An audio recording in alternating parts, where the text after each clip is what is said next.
songwriting was something that came very easily to me. Like I would just sit down and by the end of the day I would have a song. Yeah, the entire structure, the chord progressions and all the parts would be ready. And then for me, like I said, because of my attention span and all of that, when I sit down and do it, I have to finish it, which is good because you're not caught in perfecting one section before you go on to the next. Like the entire idea is fleshed out first and then you sit and fine tune it, you see how it can be better.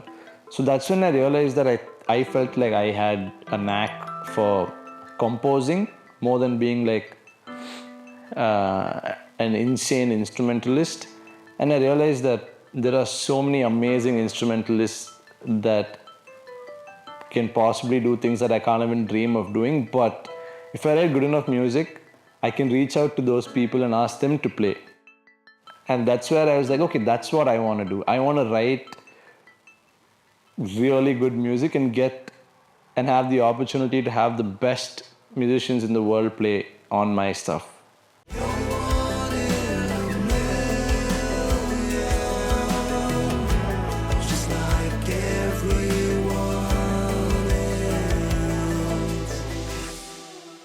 I've seen the struggles as an unknown artist, how difficult it is. Like I've reached out to so many PR agencies, asking them like, how do I go about the release of this album? Like, what do I do? I need help and I can put together a budget. Like I have enough friends and stuff that I can even borrow money from and pay them back slowly and figure it out. And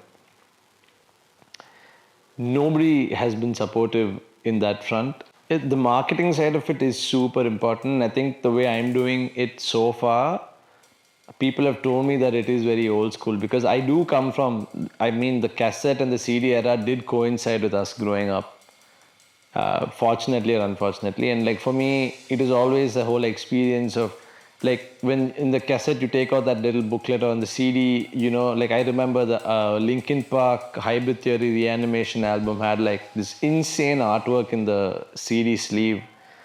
And like that's how I like it. Like when I wrote this album, I wanted to kind of make an entire universe around it, not just put out a single and then like a bunch of songs and put it out and keep churning it out and keep making music. Like for me, it is making a complete universe for that album. So with the artwork, each song has its own artwork, each artist has their own artwork. The artwork sets the tone for the entire song. It is open to interpretation to a large extent, but at the same time there's a set of colors that we used, which we use for a specific reason because it kind of so for me, yeah, exactly. So for me, the artwork, the lyrics and the music have to work together as one entity, at the same time as separate entities. Like I want the artwork to say the same thing that the music is saying. I want the instruments to say the same thing that the words are saying, and vice versa. Like I want all of it to be one huge package.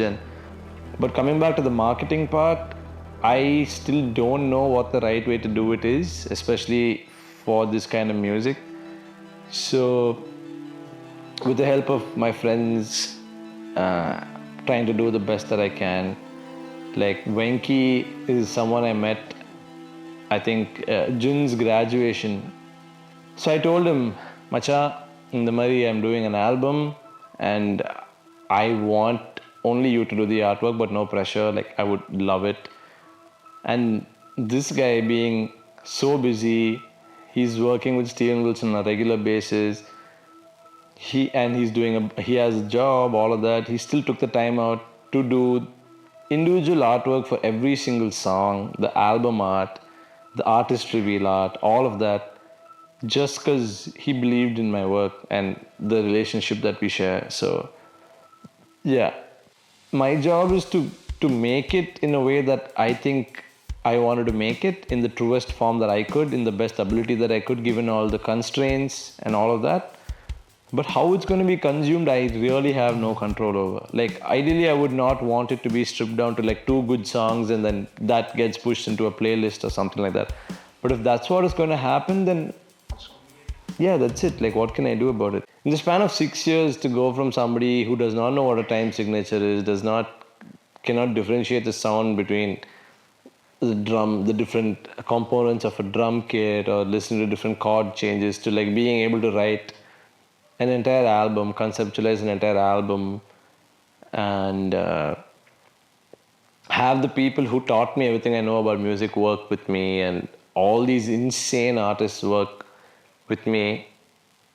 I don't know what else I can ask for, honestly. Like, 6 years might be a long time for some, but for me, the kind of growth I saw in those 6 years on a personal level, not just in terms of music, because I think even in terms of like moving out of home for the first time, like the various relationships that I spoke to you about, the ups and downs, personal problems, personal victories, all of that again contribute in some way or the other to the kind of output that you bring into your music as well. So for me, like you said, the biggest victory is seeing my growth. And the fact that I finished writing this album in 2019 and it's 2024 almost, and I still listen to it and I know that I wouldn't change a thing about it, is amazing. Like, I listen to it almost every day. Not almost every day, I listen to my own album from top to bottom every single day. As a consumer, finally. Without criticizing it, without being like, oh, that could be better. Oh shit, this could have been better. With my own work. And yeah, that's enough for me. Because I am my target audience. So, yeah.